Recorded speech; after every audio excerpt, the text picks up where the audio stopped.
welcome to FIFA 15's manager mode. I've been considering on who to be, and I've been seeing that everyone's sort of picking Premier League teams and whatever and starting at the top, and I thought, why not start from the bottom? Start like any manager would. Well, most managers would start down the bottom at, say, League 2. And why not make it that little bit harder?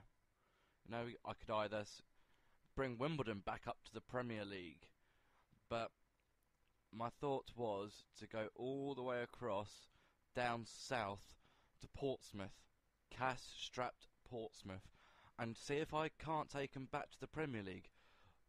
But also another thing that I must say in this one is that I may not be there the whole time. I'm going to be like a normal manager, and if a job comes in that I like, that I want to go up into the top part of the Premier League or whatever, I might take it. But at the moment, the biggest point is to try and get Portsmouth back up to the Premier League as best as I can. I will be playing it on World Class, so it is going to be quite difficult with the World Class setting. But we're going to jump straight into it and see exactly what I've got in team-wise. So this is how the new look FIFA 15 looks. So we're going to just go and have a look quickly at the office and have a look at what things I've been given to do. Reached the round of 32 in a domestic cup. Important don't market information, just the same as before. Along with new this year, I've actually got a message from the assistant manager saying we have our head staff scout looking for some promising new talent, and saying that we should look for a striker. However, I would like to suggest we address a weakness in our team and sign a new striker. Take a look to see what we have found. Introducing himself, an injury update, the broken ankle that he suffered at the end of last season is repairing nicely, so hopefully he'll be back for the beginning of the season and gain automatic promotion. That's what I'm aiming for this year. That's what I want to do. Before I go any further now, I'm not going to bore you with having a look at every single player on that global transfer network. I'm not going to bore you with everything like that. I will let you know as soon as I've signed a player. I think that would be more interesting for you. And also, what else? I can't think what else is going to... Oh, and the contracts is where I'm going to go do now. And I'm not going to let you watch me just give loads of players contracts, because you guys will just get so bored of it. So, either the next time that you see this, it'll be the game, or there'll be some information about a striker or another player coming in, or even players leaving. I will let you know about players leaving. So I will see in just one moment as I go and do the contracts and sort other things out, and let you know on any information that comes up as the season goes on. So the first signing I have made is actually a striker for £70,000. A young player called Michael Drennan from Aston Villa at the age of 20. And he will be the one that's getting signed up as a striker. I do have on the other page a youngster coming in from loan from Bolton, but if I can afford a striker to keep, I'm going to do that. So Michael Drennan is now a Portsmouth player and will hopefully be able to play most of the season, because he'll be good enough to play most of the season, hopefully. I'm going to allow Tom Craddock to Doncaster for £120,000. He's not a player I see as a player that's going to get into many games this year, so it'll also free up a bit of space in my bank account as well, and free up a bit of space in the team, add a bit more cash and more in the wage budget. So hopefully Tom Craddock can come to a decision to go to Doncaster and go up a couple of levels by the looks of it as well. Tom Craddock has been sold to Doncaster now for £120,000, which gives me £100,000 into my transfer budget. I have now also signed Kevin Foley to a long-term contract from Wolves, which will be quite good because our only other right back is 22, so this guy will give the experience off to the 22-year-old and hopefully teach him to come up as well. I have got the other two on there, which you probably noticed, but they were loan offers that I put out just in case backup that I didn't actually sign anyone, so they won't be signed. It's only Kevin Foley that will be signed on the right back, and I think this will do for my transfer activity unless somebody else leaves. If somebody else leaves, then I may have to look in at signing someone to replace them in that position.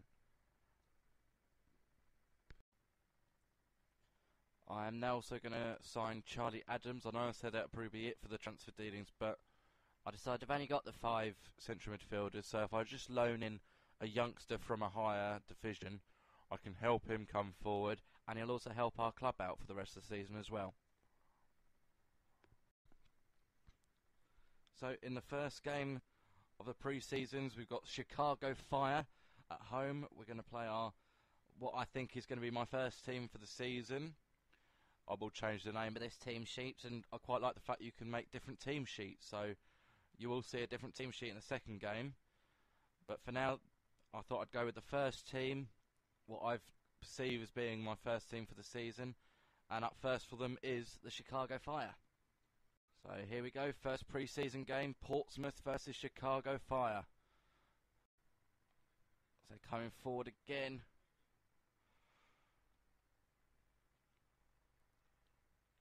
Let's make these tackles clean, but there's the goal. They have been all over us in this first half, and it's no doubt that they deserved that goal. Definitely not an even teams. It's off the crossbar, we need to get it away. No, it's in. We didn't react to the ball hitting the bar, and they took advantage of it. Niasse managing to get the header into the back of the net. 2-0 up now.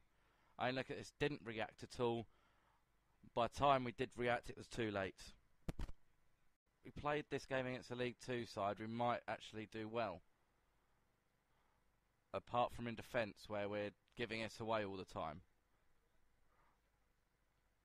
Oh, come on. See, we had a mistake in the defence and gifted them the goal from the mistake. I tried to get back and stop it on the line, but there was no stopping on the line, and Joya gets a lot of joy out of that. Well, that's the end, 3-0. I don't think we deserved that 3-0 loss. I think we played quite well, but they deserved the goals after the mistakes we made. We made some silly mistakes in the back, and we need to cut that out in the next few games and really work hard on being ready for the new season.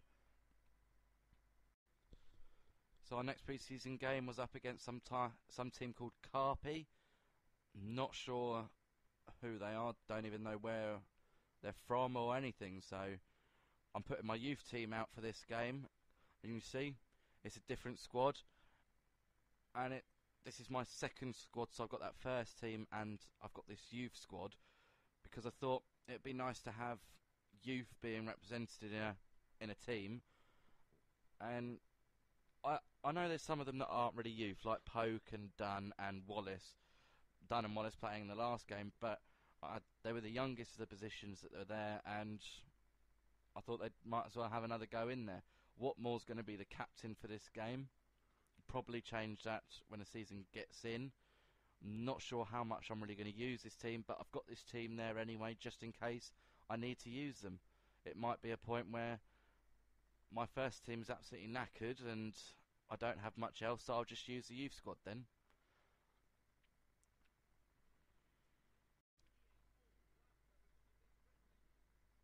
So Kopari up now then in this friendly.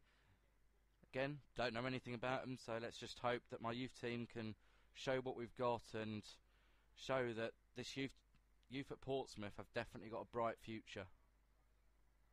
Managed to make the turn and a pass through, and Story's now in there. Can Story put this one away for our first goal? And Story's done it. There he is. The youth team are definitely proving themselves now. M Story getting the first goal for Portsmouth this year, and a lovely little turn to then shoot into the back of the net. He just showed a lot more than what he is there. What a fantastic player he might become.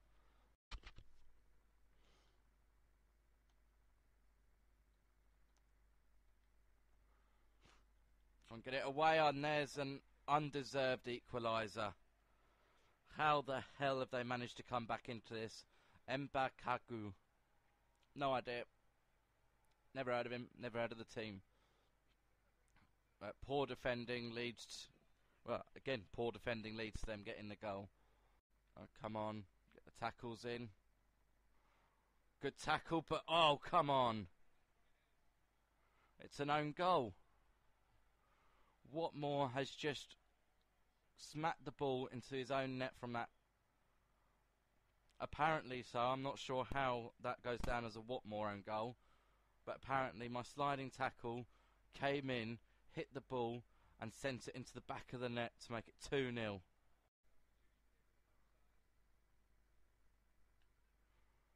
Watmore seems worried to get the tackle in case it goes in the back of the net. And it's in again!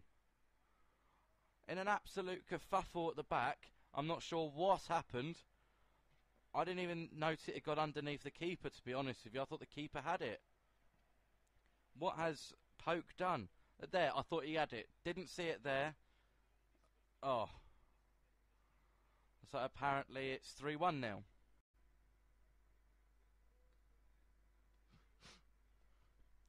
And that is then full-time, 3-1. Didn't deserve it from the first half performance, but it has happened. It's 3-1 loss. At least we've got one more pre-season game to try and get the win out of before we go into the season. I've decided to sim through this pre-season match. You've already watched two. I'm sure you don't really want to watch a third pre-season friendly match, especially against Jinong or something like that. Some Chinese side anyway. But good news,